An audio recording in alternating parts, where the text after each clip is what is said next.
안녕하세요. 반려동물 지식 정보 채널 반지입니다. 우리 강아지를 사랑하는 마음은 가득하지만 살다 보면 나도 모르게 강아지에게 해서는 안 되는 행동을 하기도 합니다. 또 역으로 너무 사랑해서 하는 행동이 오히려 아이에게 독이 되기도 하지요. 오늘은 반려견에게 절대 해서는 안 되는 행동 8가지를 말씀드릴게요. 영상 끝까지 시청하신다면 아이와의 행복한 반려 생활에 많은 도움이 되실 거예요. 스마트폰을 보면서 산책시키는 것. 저는 우리 까몽이를 하루에 3번 산책시키는데요. 그렇게 자주 나가다 보니 길거리에서 보호자가 강아지 데리고 산책하는 모습을 자주 보게 되어요. 그런데 간혹 보호자 중에는 스마트폰을 들여다보면서 강아지를 산책시키는 모습을 보기도 하는데요. 주변에 차량이나 자전거, 오토바이가 빠르게 달리고 있고 어린아이나 노약자들이 횡단보도를 건너기도 하는데 보호자는 그저 스마트폰에 시선을 고정시킨 채 강아지 목줄을 잡고 있다는 것은 잊어버린 듯 보여요. 그런 상태는 모두에게 매우 위험한 상태입니다. 그런 산책은 차라리 안 하는 것이 낫습니다. 산책을 하면서 냄새를 맡고 기분 전환을 하며 세상을 탐색해야 하는 우리 강아지에게는 빠르게 걷기만 하는 산책은 안 좋습니다. 강아지는 1km를 빠르게 걷는 것보다 100m를 충분히 천천히 냄새 맡으면서 걷는 것이 더 중요해요. 스마트폰은 잠시 주머니에 넣어두시고 보호자님도 강아지와의 산책을 여유 있게 즐겨보세요. 강아지와 보호자 사이의 교감이 이루어지고 정신적, 신체적으로 건강해지는 시간이 될 겁니다. 꽉 끌어안는 것. 동물 심리학자 스탠리 코렌 교수는 실험 연구를 통해 81%의 강아지는 포옹을 싫어한다고 발표했어요. 물론 포옹을 좋아하는 7%의 강아지는 스트레스 지수가 감소하였고 나머지 12%의 강아지는 아무런 변화가 나타나지 않았다고 합니다. 야생에서 동물들끼리 껴안는 상황은 상대와 싸울 때입니다. 즉 강아지는 본능적으로 포옹을 싫어한다는 사실을 알아야 해요. 강아지를 품에 안고 있을 때 혀를 날름거리거나 다른 곳을 쳐다보거나 하품을 하고 있다면 반려견은 스트레스를 받았다는 신호입니다. 또 노견인 경우에는 꽉 끌어안으면 흉통을 느낄 수도 있어요. 강아지에 따라서는 포옹을 좋아하는 경우도 있겠지만 그래도 너무 꽉 끌어안는 것은 주의해 주세요. 사회화를 강요하는 것.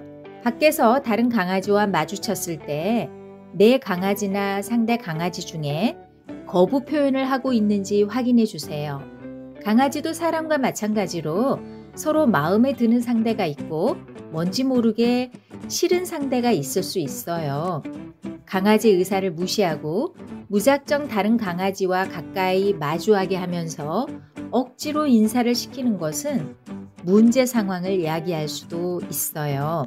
또 강아지도 1살이 넘었다면 사람 나이로는 거의 30살입니다. 이미 사회화를 마친 시기라고 보는 게 맞아요.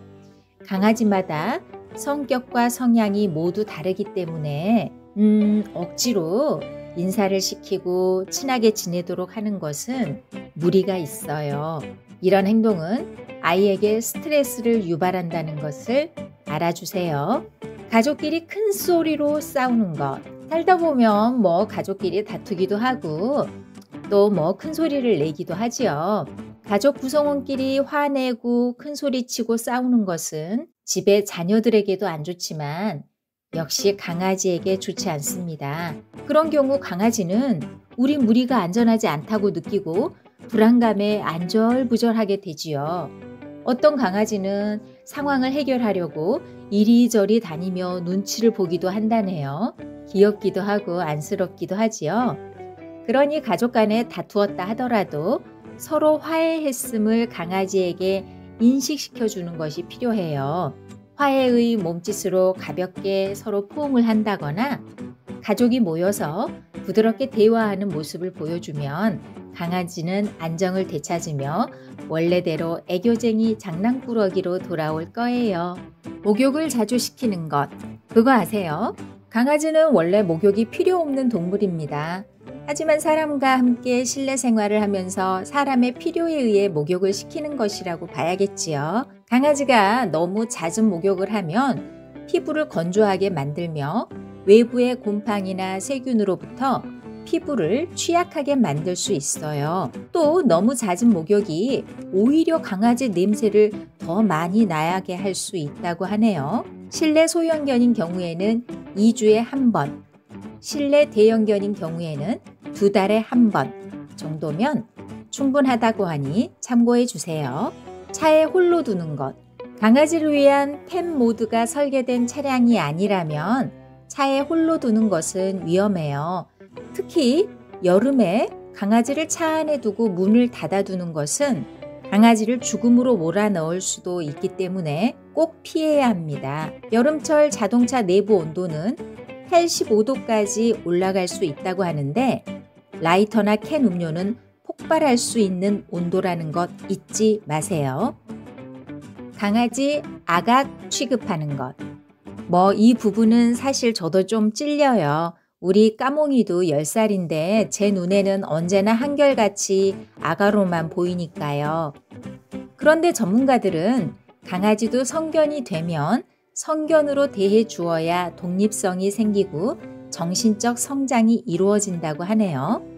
성견으로서 정신적 성장을 하지 않게 되면 사소한 자극에도 스트레스를 받고 또는 짖음이나 공격성 행동을 보일 수도 있다고 합니다. 틈만 나면 쓰다듬는 과한 스킨십, 시도 때도 없이 안고 다니는 행동, 이런 행동은 별로 좋지 않아요. 또 보호자가 너무 지나치게 강아지 눈치를 살피며 강아지에게 모두 맞추려는 행동 역시 안 좋습니다. 이런 행동들을 줄이고 강아지가 혼자 할 수 있는 활동을 가르쳐 주고 강아지가 혼자 쉴 수 있는 작은 공간을 만들어 주세요.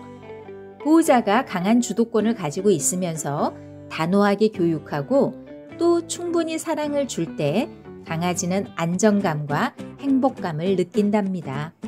말 많이 하는 것. 반려견에게는 짧은 단어를 사용해서 의사를 전달하고 억양과 손짓을 이용해 지시하는 것이 효과적입니다. 보호자가 강아지에게 너무 많은 말을 쏟아내게 되면 강아지는 그 소리를 낑낑거리는 소리로 받아들이지요. 즉, 낑낑거린다는 것은 강아지 사이에서는 불안하고 힘들 때 보이는 모습이니까 우리 보호자가 지금 불안하고 힘들구나 라고 받아들이게 되지요. 그로 인해 강아지도 정서적으로 불안을 느끼게 되고 성격 형성에도 부정적 영향을 미치게 됩니다. 강아지는 보호자를 닮기 마련이지요. 낑낑거리는 보호자 밑에 낑낑거리는 강아지 나온다.